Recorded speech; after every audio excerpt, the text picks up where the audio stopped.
وضو نہ ہو تو کیا موبائل سے تلاوت قرآن پاک کر سکتے ہیں؟ وضو نہ ہو تو موبائل سے بھی کر سکتے ہیں اور زبانی بھی کر سکتے ہیں۔ موبائل میں قرآن پاک ہو تو کیا موبائل واش روم میں بھی لے جا سکتے ہیں؟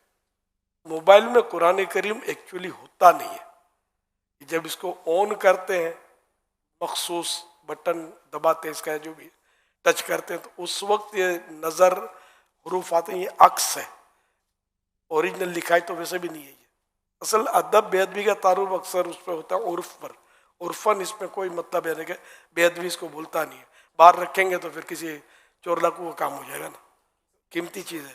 اسکرین پر اس وقت قرآن کریم کی آیات نظر نہ آتی ہوں تو واش روم میں لے جانے میں حرج نہیں ہے۔ لیٹ کر تلاوت قرآن کر سکتے ہیں؟ پاؤں سمیٹ کر کر سکتے ہیں۔ بے وضو کیا زبانی تلاوت قرآن کر سکتے ہیں؟ کر سکتے ہیں۔ کیا قرآن پاک پر کوئی چیز رکھ سکتے ہیں؟ نہیں رکھ سکتے، کپڑے، یعنی یہاں تک کہ اگر قرآن کریم کسی باکس میں ہے اس کے اوپر بھی کپڑا نہیں رکھ سکتے۔ کسی کے ہاتھ سے اگر قرآن پاک چھوٹ جائے تو کیا کفارہ ہے؟ کوئی کفارہ نہیں ہے، کیونکہ جان بوجھ کر مسلمان ایسا کر نہیں سکتا۔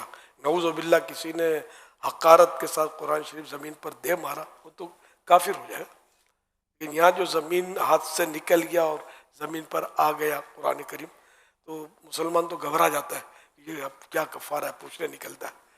کفارہ نہیں ہے کوئی، اس کا گناہ بھی نہیں ہے، کیونکہ یہ خود بیچارہ پریشان ہو گیا، جان بوجھ کر تو اس نے کیا ہی نہیں۔ اٹھاتے ہیں اور چومتے بھی ہیں اور گھبرا بھی جاتے ہیں اور یہ بالکل، ساری چیزیں ہوتی ہیں۔ یہ ایمان کی مضبوطی کی علامت ہے اور خوف خدا کی بہت پیاری نشانی ہے یہ کہ اللہ کا کلام، میرے رب کا کلام، یہ کس سے نیچے آ گیا۔ کیا گندے کپڑوں میں تلاوت کر سکتے ہیں؟ بچنا چاہیے۔ ایک شخص کو کتنا قرآن پاک یاد ہونا ضروری ہے؟ جتنا نماز میں فرض ہے پڑھنا اتنا یاد ہونا فرض، جتنا نماز میں پڑھنا واجب ہے اتنا واجب۔ تلاوت قرآن کے لیے کم از کم کتنے تلفظ کی ادائیگی کا لحاظ ضروری ہے؟ یہ تلفظ ہے کتنے حروف کی ادائیگی کا لحاظ؟ دوسرے حرف سے یہ ممتاز ہو جائے، نمایاں ہو جائے، یہ لکھا ہوا ہے۔ لیکن یہ کہ جو قاریوں نے حرف کی صورتیں بیان فرمائی ہیں اس طرح نکالنے کی ہر ایک کو کوشش کرنی چاہیے، یعنی کہ اتنا قرآن درست ہو کہ جس کے بارے میں ما یجوز بہ الصلاۃ، جس سے نماز درست ہو سکے، یہ ہر ایک پر یہ لازم ہے، اتنا درست ہو۔ اب سین اور شین کا فرق نہیں کرتے، عین الف کا فرق نہیں کرتے، ہا ہا کا بھی فرق نہیں کرتے، بھاری تعداد ایسوں کی جو فرق نہیں کرتے۔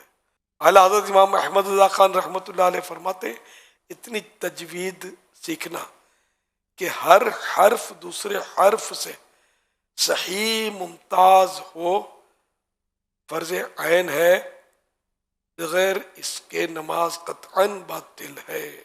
کوئی بزرگ کرسی پر بیٹھے ہیں یا کوئی بھی شخص کرسی پر بیٹھے ہوئے ہیں، کیا زمین پر بیٹھ کر قرآن کریم کی تلاوت کر سکتے ہیں؟ بے ادبی ہے۔ اگر کوئی قریبی کرسی پر بیٹھا ہوا ہے، کوئی زمین پر بیٹھے تلاوت کر رہا ہے، تو اب اگر کرسی پر بیٹھنے والا بیچارہ اپنی مجبوری سے بیٹھا ہے تو تلاوت کرنے والے کو چاہیے کہ کوئی اور جگہ چلا جائے، ہاں فاصلہ کر لے۔ مساجد میں اس وقت کرسیوں پر بیٹھنے کی کیونکہ تعداد بڑھ رہی ہے تو لوگ کرسی پر بیٹھ کر، جس کو نیچے بیٹھ کر نماز جو نہیں پڑھتے، جو کرسی پر بیٹھ کر نماز پڑھتے ہیں، تو یہ عموماً قرآن کریم بھی کرسی پر بیٹھ کر ہی پڑھ رہے ہوتے ہیں۔ تو اب جیسے ایک صف بنی ہوئی ہے تو لوگ جیسے ماہ رمضان میں تلاوت کرنے کا رجحان بڑھ جاتا ہے، تو کیا کرسی پر ایک بیٹھ کر قرآن پڑھ رہا ہو، اس کی مجبوری ہے کہ وہ نیچے نہیں بیٹھ رہا، تو اب اس کے ساتھ کوئی نیچے بیٹھ کر پڑھ رہے گا تو اس کے ساتھ پہ ایک دو کرسی والا بیٹھ کر پڑھ رہے ہوں گے، تو ایک جیسے لائن لگی ہوئی ہے، تو اگر اس طرح مساجد میں کہیں ہو رہا ہو تو کیا یہ درست نہیں رہے گا؟ اصل در و مدار وہی ہے جو ارشاد فرمایا عرف کے اوپر ہے، تو بالکل ساتھ وہ بیٹھا ہوا ہے اس کے پاؤں کے پاس، تو اس کو دیکھ کے کوئی بھی تعجب کا کرے گا کہ یہ کیا ہو رہا ہے۔ تو اگر کچھ فاصلے پہ وہ بیٹھا ہوگا تو پھر اس سے وہ محسوس نہیں ہوگا کہ بے ادبی ہو رہی ہے، تو ایسے مقام پہ کچھ فاصلے پر وہ بیٹھ کر پڑھے۔